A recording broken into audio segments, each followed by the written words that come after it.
मुंबई आंतरराष्ट्रीय विमानतळावर सीमाशुल्क म्हणजे कस्टम्स विभाग 3च्या युनिटनं केलेल्या कारवाईत 24 कॅरेट सोन्याची भुकटी जप्त करण्यात आली। रविवारी दुबईहून आलेल्या विमानातून मुंबईत दाखल झालेल्या प्रवाशाकडे 4 पाऊचमध्ये मिळून 1020 ग्रॅम सोन्याची भुकटी आढळून आली। त्याची किंमत ही 1,41,30,917 रुपयांच्या घरात आहे।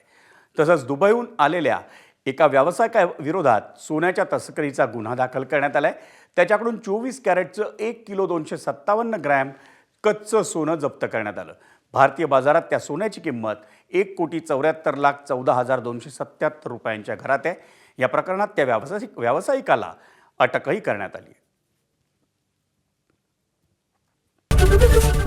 एबीपी माझा, उघडा डोळे बघा नीट।